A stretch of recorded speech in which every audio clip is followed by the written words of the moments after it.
प्रणाम। आज एक प्रश्न है दिमाग में।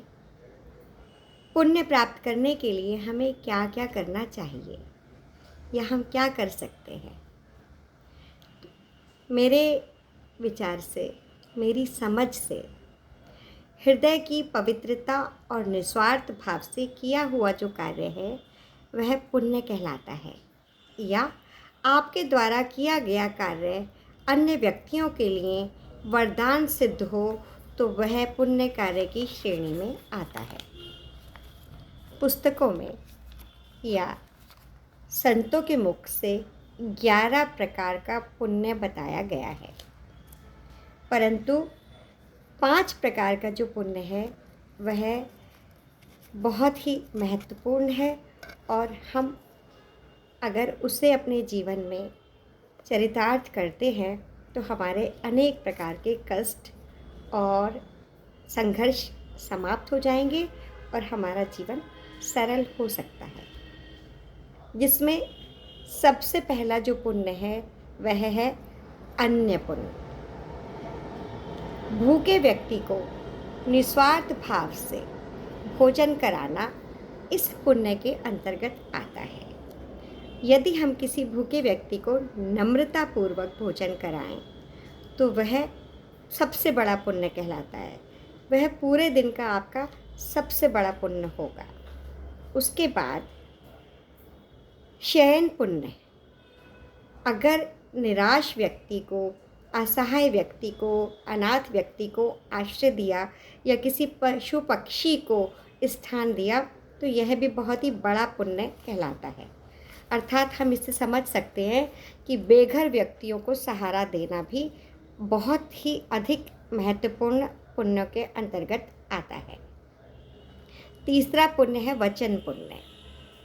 अपने वचनों का पालन करना भी पुण्य की ही श्रेणी में आता है। हमारे पूर्वजों ने अंत तक अपने वचनों का पालन किया, झूठ नहीं बोला, यह एक बहुत महत्वपूर्ण पुण्य है। मीठी वाणी से बोलकर किसी को सुख पहुंचाना भी इसी के अंतर्गत आता है। और चौथा पुण्य बहुत ही सरल पुण्य है, नमस्कार पुण्य। इसमें नमस्कार करना, बड़ों का आशीर्वाद प्राप्त करना, उनको हृदय से सम्मानित करना पुण्य के अंतर्गत आता है।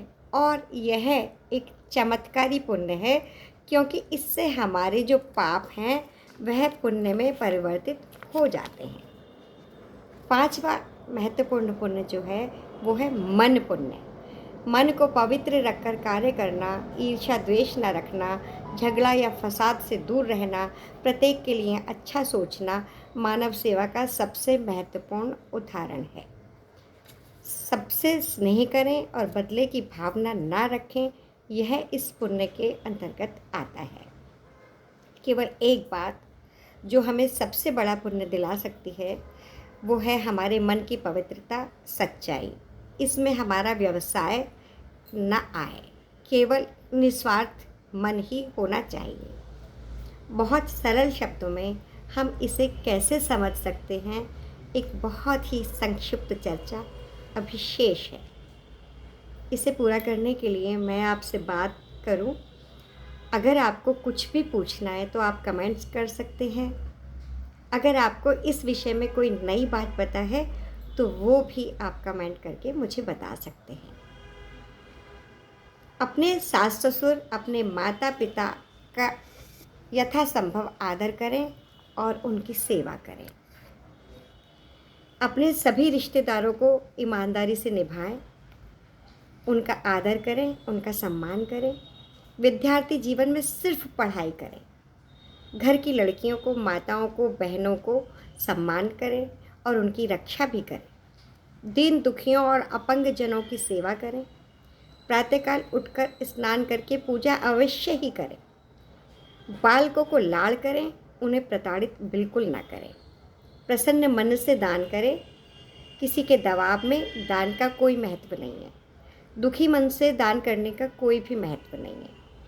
सामाजिक कार्यों में सहयोग करें। मंदिर में झाड़ू लगाएं या झाड़ू लाकर रख दें। इस प्रकार से पुण्य प्राप्त होता है। घर को साफ रखें, मन को साफ रखें, वस्त्रों को साफ रखें, इन बातों से भी हमें पुण्य प्राप्त होता है। अतिथियों का प्रसन्न मन से स्वागत करें, सत्कार करें, इस प्रकार हमें अनेक कार्यों से पुण्य प्राप्त होगा, जो हमारे जीवन को बहुत ही सुंदर और सरल बनाएगा। और यही बात मुझे आप तक पहुंचानी थी। धन्यवाद।